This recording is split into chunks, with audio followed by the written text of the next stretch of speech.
ನಮಸ್ಕಾರ ವೀಕ್ಷಕರೇ, ನಾನು ನಿಮ್ಮ doctor Ravi K R, kidney care by doctor Ravi K R YouTube ಚಾನಲ್ಗೆ ತಮಗೆ ಸ್ವಾಗತ. ಇವತ್ತು ನಾವು ಒಂದು ಹೊಸ ಟಾಪಿಕ್ ಬಗ್ಗೆ ಡಿಸ್ಕಸ್ ಮಾಡೋಣ. ಎಲ್ಲರ ಮನೆಯಲ್ಲೂ ದೊಡ್ಡವರು ಇರ್ತಾರೆ, ಅವ್ರಿಗೆ ಆದಂತಹ ಕೆಲವು ಯೂರಿನ್ ಸಮಸ್ಯೆ ಇರ್ತದೆ. ನೀವೆಲ್ಲ ನೋಡಿರ್ತೀರಿ, ಸ್ವಲ್ಪ ಏಜ್ ಆಗ್ತಿದ್ದಂಗೆ ಯೂರಿನ್ ಪದೇ ಪದೇ ಹೋಗ್ತಾ ಇರುತ್ತೆ, ಕಂಟ್ರೋಲ್ ಇರೋದಿಲ್ಲ, ಅಥವಾ ಯೂರಿನ್ ಫೋರ್ಸು ಸ್ವಲ್ಪ ನಿಧಾನವಾಗಿರ್ತದೆ. ಈ ಸಮಸ್ಯೆ ಗಂಡಸರಲ್ಲಿ ಜಾಸ್ತಿ. ಸೊ ಹೀಗೆ ಈ ಗಂಡಸರಲ್ಲಿ ಆಗುವಂತಹ ಈ ಒಂದು 50 ಇಯರ್ಸ್ ನಂತರ ಆಗುವಂತಹ ಒಂದು ಯೂರಿನ್ ಸಮಸ್ಯೆ ಬಗ್ಗೆ ನಾವಿವತ್ತು ನಮ್ಮ ಕನ್ಸಲ್ಟೆಂಟ್ ಯೂರಾಲಜಿಸ್ಟ್ ಆಗಿರುವಂತಹ ಡಾಕ್ಟರ್ ಅವಿನಾಶ್ ಕೆ ಅವ್ರ ಜೊತೆ ಡಿಸ್ಕಸ್ ಮಾಡೋಣ. ನಮಸ್ಕಾರ. ನಮಸ್ತೆ. ಸೊ ಹೀಗೆ ನಾವು ದೊಡ್ಡವ್ರನ್ನಲ್ಲಿ ನೋಡ್ತಾ ಇರ್ತೀವಿ, ಯೂರಿನ್ ಸ್ವಲ್ಪ ಪಾಸ್ ಮಾಡಲಿಕ್ಕೆ ಸಮಸ್ಯೆ ಆಗ್ತಿರ್ತದೆ. ಆ ಥರ ಇದ್ದವರಿಗೆ ಯಾವ ರೀತಿ ಸಮಸ್ಯೆ ನಾವು ಎದುರಿಸ್ತಾ ಇರ್ತೀವಿ?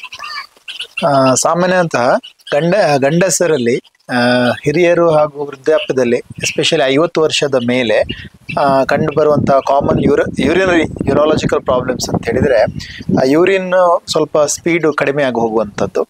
ಅದರ ಪ್ರಾಬಬ್ಲಿ ಪ್ರಾಸ್ಟೇಟ್ ಅಥವಾ ಗ್ರಂಥಿ, ಮೂತ್ರಕೋಶದ ಕೆಳಗಿರುವ ಗ್ರಂಥಿ ದೊಡ್ಡದಾಗೋದ್ರಿಂದ, ಅಥವಾ ಕೆಲವೊಮ್ಮೆ ಮೂತ್ರನಾಳನೆ ಸಣ್ಣದಾಗೋದು, ಸ್ಟ್ರಿಕ್ಚರ್ ಯುರಿತ್ರ ಅಂತ ಹೇಳ್ತೇವೆ, ಅದರಿಂದ ಕೂಡ ಆಗಬಹುದು. ಕೆಲವೊಮ್ಮೆ ಕಲ್ಲುಗಳು ಬಂದು ಮೂತ್ರನಾಳದಲ್ಲಿ ಸಿಕ್ಕಾಕೊಂಡ್ರೂ ಕೂಡ ಯೂರಿನ್ ಸ್ಲೋ ಆಗಬಹುದು. ಕೆಲವೊಮ್ಮೆ ಗಂಡಸರಲ್ಲಿ ಅವರ ಶಿಶ್ನ ಅಂದರೆ ಪ್ರೈವೇಟ್ ಪಾರ್ಟ್ಸಿನ ಎದುರುಗಡೆ ಚರ್ಮ ಕೂಡ ಬ್ಲಾಕ್ ಆದರೆ, ಫೈಮೋಸಿಸ್ ಅಂತ ಹೇಳ್ತೇವೆ, ಆ ಥರ ಬ್ಲಾಕ್ ಆದರೂ ಕೂಡ ಯೂರಿನರಿ ಕಾಂಪ್ಲಿಕೇಶನ್ಸ್ ಅಥವಾ ಯೂರಿನರಿ ಡಿಸ್ಟರ್ಬೆನ್ಸಸ್ ಅವರ ಫ್ಲೋಗೆ ತೊಂದರೆ ಆಗುವ ಚಾನ್ಸಸ್ ಇರ್ತದೆ. ಸೊ ಹೀಗೆ ಗಂಡಸರಲ್ಲಿ ಏನು ನಾವು ಈ ಯೂರಿನರಿ ಪ್ರಾಬ್ಲಮ್ಸ್ ನೋಡ್ತೇವೆ, ಸೊ ಅವರಲ್ಲಿ ಈ ಯೂರಿನ್ ಪದೇ ಪದೇ ಹೋಗುತ್ತೆ ಅಥವಾ ನಿಧಾನವಾಗಿ ಹೋಗುತ್ತೆ. ಸೊ ಎಲ್ಲ ಪ್ರಾಬ್ಲಮ್ಸ್ಗೂ ಒಂದೇ ಕಾರಣ ಅಂತ ಇರೋದಿಲ್ಲ.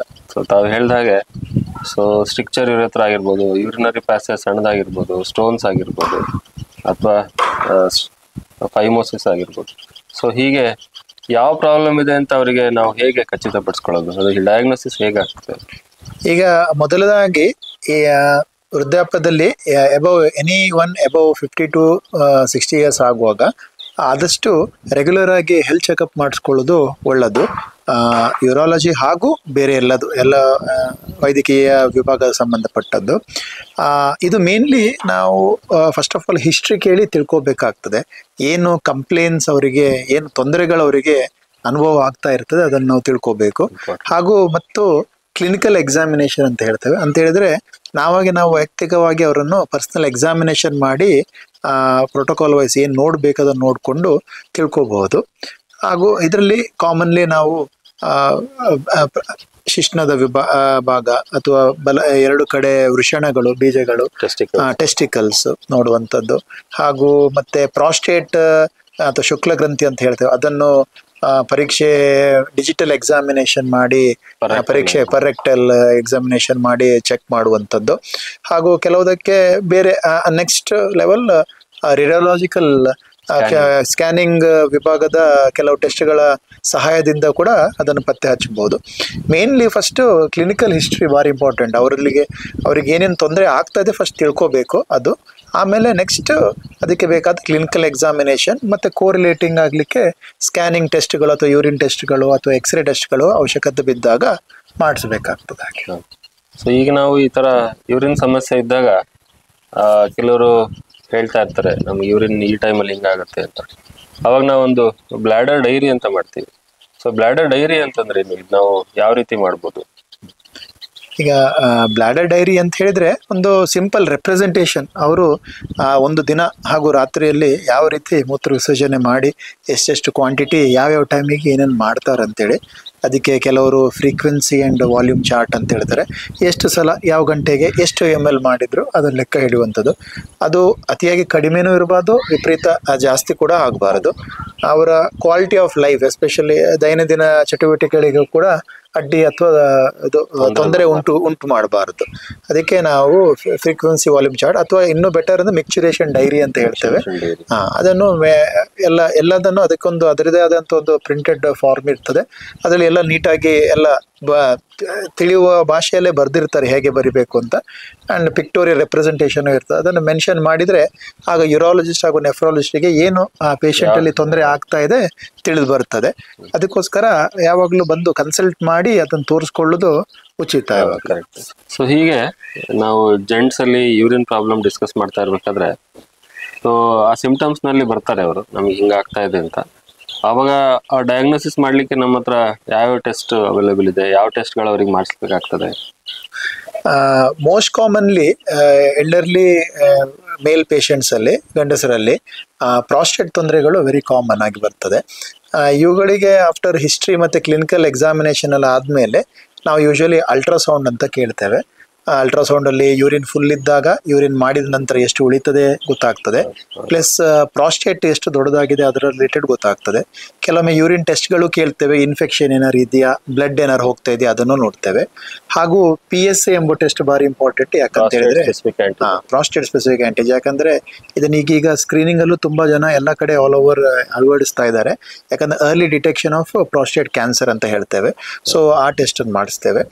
ಆಮೇಲೆ ಅವಶ್ಯಕತೆ ಬಿದ್ದರೆ ಬೇರೆ ಅಡ್ವಾನ್ಸ್ ಟೆಸ್ಟ್, ಆದರೆ ಕಾಮನ್ಲಿ ಮಾಡಿಸುವಂಥದ್ದು ultrasound scan, urine test, PSA ಮತ್ತು ಹಾಗೂ ಕ್ರಿಯಾಟಿನ್ ಹಾಗೂ ಕೆಲವು blood test related to kidney functions ನಾವು ಕೇಳ್ತೇವೆ.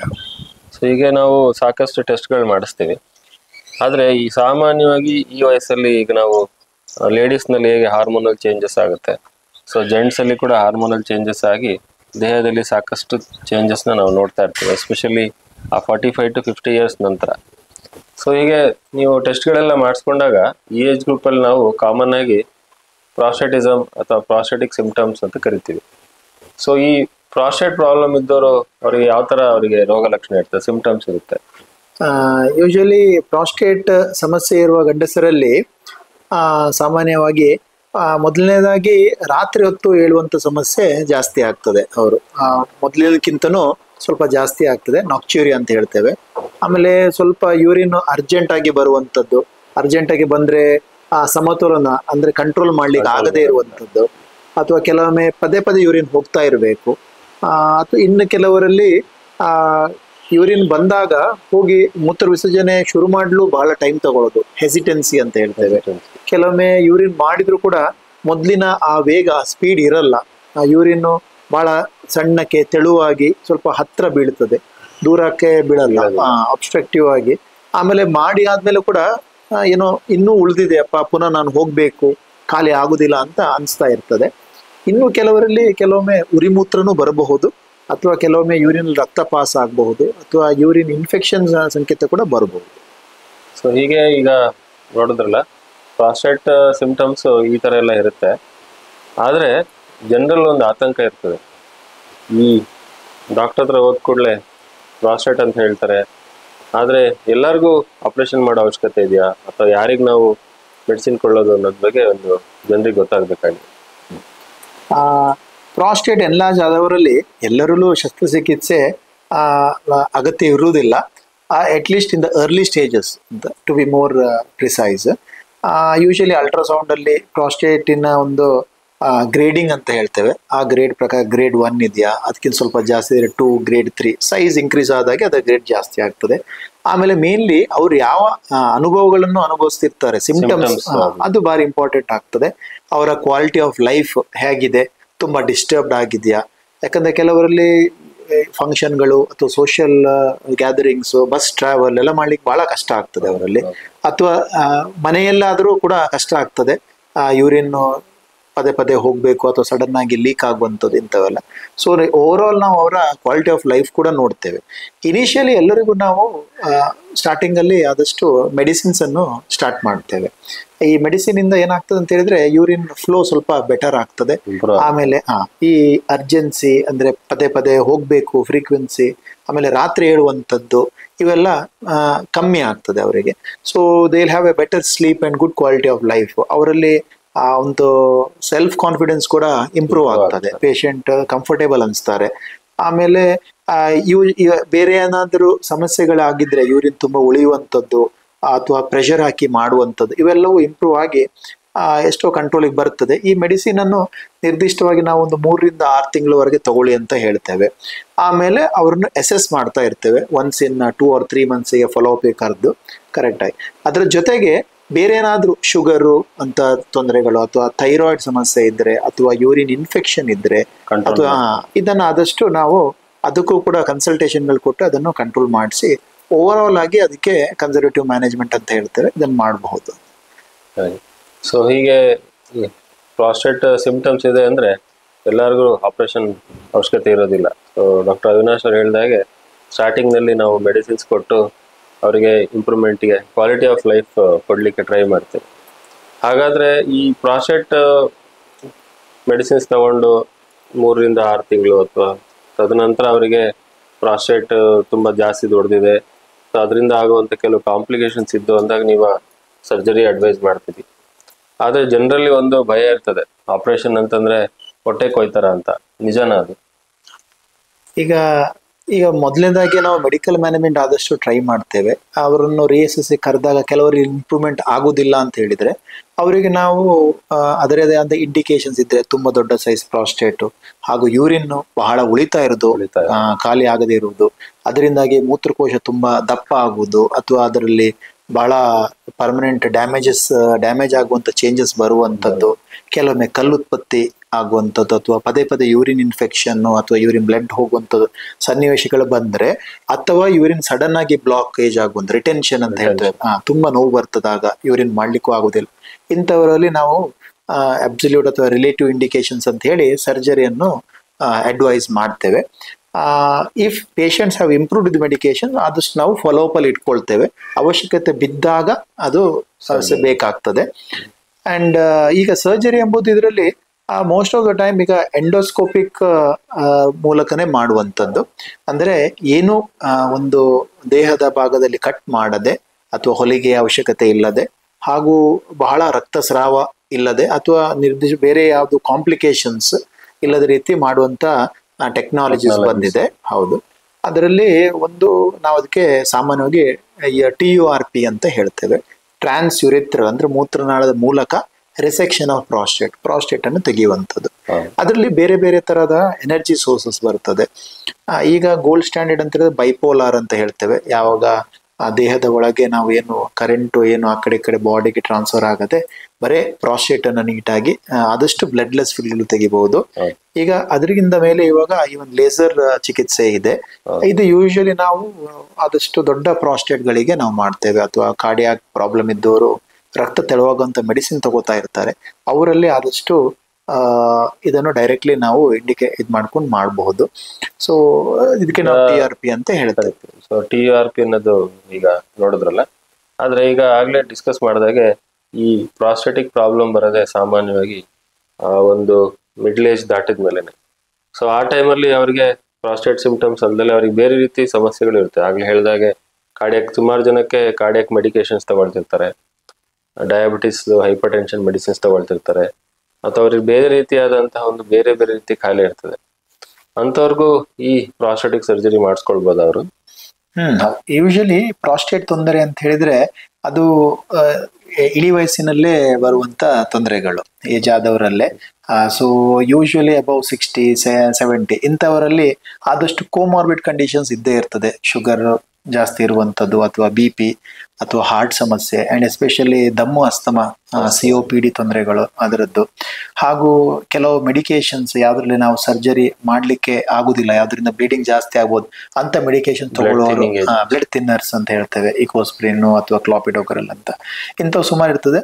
ಆದರೆ ಇದು ಮಾಡೋಕ್ಕಿಂತ ಮುಂಚೆ ನಾವು ಫಸ್ಟ್ ಆಫ್ ಆಲ್ ಪೇಷಂಟ್ಸಿಗೆ ಹಾಗೂ ಅವ್ರ ಅಟೆಂಡರ್ಸಿಗೆ ಆದಷ್ಟು ಕೌನ್ಸಿಲ್ ಮಾಡ್ತೇವೆ, ಏನೇನ್ ಮಾಡ್ತಾ ಇದ್ದೇವೆ, ಯಾವ ರೀತಿ ಮಾಡ್ತೇವೆ ಅಂತ ತಿಳಿಸಿ, ಆಮೇಲೆ ನಿರ್ದಿಷ್ಟ ಡಿಪಾರ್ಟ್ಮೆಂಟ್ಸಿಗೂ ಕಳಿಸ್ತೇವೆ. ಲೈಕ್ ಕಾರ್ಡಿಯಾಲಜಿ ಮೇನ್ಲಿ, ಅನಸ್ತೇಷಿಯಾ, ಅಥವಾ ಇಫ್ ರಿಕ್ವೈರ್ಡ್ ಅವರ ಏನು ತೊಂದರೆ ಇದೆ, ಶುಗರ್ ಇದ್ರೆ ಶುಗರು, BP ಕಂಟ್ರೋಲ್ ಎಲ್ಲ ಮಾಡಿಕೊಂಡು, ಯಾಕಂದ್ರೆ it will be an elective surgery.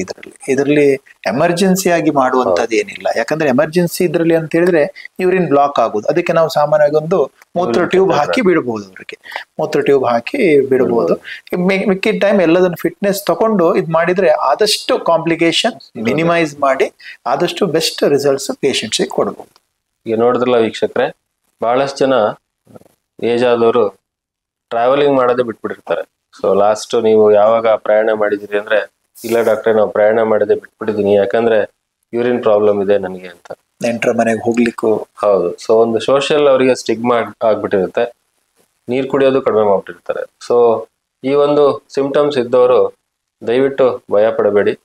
So ಒಂದು ಸೂಕ್ತವಾದ ಒಂದು ಸಲಹೆಯನ್ನು ತಗೊಂಡು, ನಿಮ್ಮ ಒಂದು ತಜ್ಞರ ಸಲಹೆಯನ್ನು ತಗೊಂಡು, ನಿಮಗೆ ಇರುವಂತಹ ಒಂದು ಮೂತ್ರದ ಸಮಸ್ಯೆ ಯಾವ ಕಾರಣದಿಂದ ಬರ್ತಿದೆ, ಯೂರಿನರಿ ಇನ್ಫೆಕ್ಷನ್ ಇಂದ ಆಗ್ತಿದ್ಯಾ, ಪ್ರಾಸ್ಟೇಟ್ ಇಂದ ಆಗ್ತಾ ಇದೆಯಾ, ಅಥವಾ ಬೇರೆ ರೀತಿಯಾದ ಒಂದು ಸಮಸ್ಯೆಯಿಂದ ಆಗ್ತಿದೆಯಾ ಅಂತ ಒಂದು ಕೂಲಂಕುಷವಾದ ಒಂದು ಟೆಸ್ಟ್ನ ಮಾಡಿಸ್ಕೊಂಡು ಅದಕ್ಕೆ ಒಂದು ಅವಶ್ಯಕತೆ ಬೇಕಾಗಿರುವಂತಹ ಒಂದು ಚಿಕಿತ್ಸೆನ ತಗೊಳ್ಳೋದ್ರಿಂದ ಈ ವಯಸ್ಸಿನಲ್ಲಿ, ಮುಪ್ಪಿನ ವಯಸ್ಸಿನಲ್ಲಿ ಬರುವಂತ ಈ ಒಂದು ಯೂರಿನರಿ ಸಮಸ್ಯೆ, ಅದು ಜೆಂಟ್ಸ್ ಅಲ್ಲಿ ತುಂಬಾ ಕಾಮನ್ ಆಗಿ ನೋಡ್ತೀವಿ, ಅದನ್ನ ನೀವು ನಿಮ್ಮನ್ನ ಇಂಪ್ರೂವ್ಮೆಂಟ್ ಮಾಡ್ಕೊಳ್ಬೋದು. ಸೊ ಹೀಗೆ ಈ ಪ್ರಾಸ್ಟೇಟ್ ಪ್ರಾಬ್ಲಮ್ ಇದ್ದವರು ಸರಿಯಾಗಿ ಟ್ರೀಟ್ಮೆಂಟ್ ತಗೊಳ್ಳಿಲ್ಲ ಅಂದ್ರೆ ಯಾವ ರೀತಿ ಕಾಂಪ್ಲಿಕೇಶನ್ಸ್ ಅವ್ರಿಗೆ ನಾವು ಎದುರಾಗ್ತದೆ? ಪ್ರಾಸ್ಟೇಟ್ ತೊಂದರೆ ಅವರು ನೆಗ್ಲೆಕ್ಟ್ ಮಾಡಿದರೆ ಒಂದು ಯೂರಿನ್ ಬ್ಲಾಕ್ ಆಗಿ ರಿಟೆನ್ಷನ್ ಆಗುವಂಥದ್ದು, ಇನ್ನು ಕೆಲವರಲ್ಲಿ ಇದು ಕ್ರಾನಿಕ್ ರಿಟೆನ್ಷನ್ ಆಗ್ಬಿಡ್ತದೆ. ಅಂತ ಹೇಳಿದ್ರೆ ಹಾಗೆ ಮೂತ್ರ ತುಂಬಿಕೊಂಡೇ ಇರ್ತದೆ, ಇವ್ರಿಗೆ ಗೊತ್ತಿರೋದಿಲ್ಲ. ಅದು ಉಲ್ಟಾ ರಿವರ್ಸ್ ಆಗಿ ನಮ್ಮ ಕಿಡ್ನಿಗೆ ಹೋಗಿ ಕಿಡ್ನಿ ಫೇಲ್ಯೂರ್ ಆಗುವಂಥದ್ದು. ಅಥವಾ ಕೆಲವೊಮ್ಮೆ ಲವಣಾಂಶ, ಉಪ್ಪಿನಂಶ ಮೇಲೆ ಕೆಳಗೆ ಆಗುವಂಥದ್ದು, ಸೋಡಿಯಂ ಎಸ್ಪೆಷಲಿ ಕಡಿಮೆ ಆಗ್ಬೋದು. ಅಥವಾ ಇನ್ಫೆಕ್ಷನ್ಸ್ ಅಂತ ಹೇಳ್ತೇವೆ ನಾವು, ಸೆಪ್ಸಿಸ್ ಅಂತ ಹೇಳಿ ನಂಜಾಗುವಂಥದ್ದು, ಅದಾಗುವ ಸಹ ಚಾನ್ಸಸ್ ಇರ್ತದೆ. ಅಥವಾ ಮೂತ್ರಕೋಶ ಅದರ ಪ್ರಾಬಲ್ಯವನ್ನು ಕಳ್ಕೊಳ್ತದೆ, ಆಮೇಲೆ ನಾವು ಸರ್ಜರಿ ಮಾಡಿಯೂ ಕೂಡ ಉಪಯೋಗ ಆಗುದಿಲ್ಲ. ಹಾಗೂ ಪದೇ ಪದೇ ಸ್ಟೋನ್ಸ್ ಆಗುವಂಥದ್ದು, ಮೂತ್ರಕೋಶದಲ್ಲಿ ಡೈವರ್ಟಿಕ್ಯುಲಮ್ ಅಂತ ಹೇಳ್ತೇವೆ. ಇಂಥ ಹಲವಾರು ತೊಂದರೆಗಳು ನಾವು ಬರಮಾಡ್ಕೊಳ್ತೇವೆ. ನೋಡಿದ್ರಲ್ಲ ವೀಕ್ಷಕರೇ, ಈಗ ಯಾವುದೇ ರೀತಿಯ ಒಂದು ಯೂರಿನ್ ಸಮಸ್ಯೆ ಇದ್ರೆ, ಎಸ್ಪೆಷಲಿ ಜೆಂಟ್ಸ್ ಅಲ್ಲಿ, ಅದ್ರ ಬಗ್ಗೆ ಗಾಬರಿ ಅಥವಾ ಒಂದು ಸಾಮಾಜಿಕ ಸ್ಟಿಗ್ಮಾ ಬೇಡ. ಅಂದ್ರೆ ನಿಮ್ಗೆ ಈ ತರ ಆಗಿದೆ ಅನ್ನೋದನ್ನ ಸಂಕೋಚ ಇಲ್ಲದಲೆ ತಜ್ಞರೊಂದಿಗೆ ಚರ್ಚೆ ಮಾಡಿ, ನಿಮಗೆ ಯಾಕೆ ಈ ತರ ಯೂರಿನ್ ಪದೇ ಪದೇ ಹೋಗ್ತಾ ಇದೆ ಅಥವಾ ಸರಿಯಾಗಿ ಹೋಗ್ತಾ ಇಲ್ಲ ಅನ್ನೋದ್ರ ಬಗ್ಗೆ ಯೂರಿನ್ ಟೆಸ್ಟ್ ಮಾಡ್ಬೋದು, ಸ್ಕ್ಯಾನಿಂಗ್ ಮಾಡ್ಬೋದು. ಮಾಡಿಕೊಂಡು ನಿಮ್ಮ ಸಮಸ್ಯೆಯನ್ನ ಬಗೆಹರಿಸಲಿಕ್ಕೆ ಟ್ರೈ ಮಾಡಿ. ಸೊ ಸೂಕ್ತವಾದ ಒಂದು ನೆಫ್ರಾಲಜಿ ಹಾಗೂ ಯೂರಾಲಜಿ ಕನ್ಸಲ್ಟೇಷನ್ ತಗೊಂಡ್ರೆ ನಿಮಗಿರುವಂತ ಒಂದು ಏನು ಈ ಮೂತ್ರದ ಒಂದು ವಿಸರ್ಜನೆಯ ಸಮಸ್ಯೆ ಇದೆ, ಅದಕ್ಕೆ ನೀವು ಕರೆಕ್ಟ್ ಆದ ಟ್ರೀಟ್ಮೆಂಟ್ ತಗೊಂಡು ಆರೋಗ್ಯವಂತರಾಗಿರ್ಬೋದು. ನಮಸ್ಕಾರ.